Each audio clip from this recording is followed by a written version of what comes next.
साम्राज्य, सामान्यांचा असामान्य आवाज। मुक्ताईनगर शहरातील बोदवड रोड लगत असलेल्या सेंट्रल बँकेच्या शाखेतून एका वृद्ध शेतकरी महिलेच्या कापडी पिशवीतून 85,000 रुपये लांबवल्याची घटना दुपारी 1:30च्या सुमारास घडली।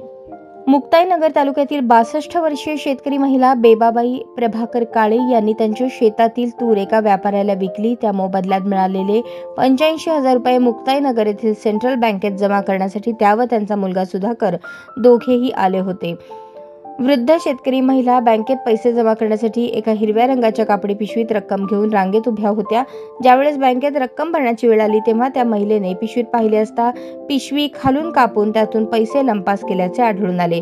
वृद्ध महिलेने कष्टातून कमावलेली रक्कम अचानक चोरीस गेल्याने महिलेला मोठा धक्का बसला। नंतर त्यांच्या मुलाच्या मदतीने त्या पैसे शोधू लागल्या, परंतु रक्कम कुठेही आढळून आली नाही। यापूर्वी सुद्धा बँकेतून रक्कम चोरी जाण्याच्या अनेक घटना घडलेल्या आहेत। आरोपी सीसीटीव्ही कॅमेऱ्यात दिसत असून सुद्धा बऱ्याचदा चोरी केलेल्या रकमा परत मिळू शकलेल्या नाहीत। बेबाबाई प्रभाकर काळे यांनी थेट पोलिसात धाव घेतली आणि त्या ठिकाणी त्यांनी फिर्याद नोंदवली। या फिर्यादीनुसार अज्ञात चोरट्याविरुद्ध गुन्हा दाखल करण्यात आला असून पोलीस तपास करत आहेत। दरम्यान या ठिकाणी पोलीस अधिकारी यांनी सुद्धा तात्काळ घटनास्थळी धाव घेत सेंट्रल बँकेचे व्यवस्थापक यांच्याशी चर्चा केली, तसेच सुरक्षा यंत्रणेबाबत प्रश्नचिन्ह निर्माण केले।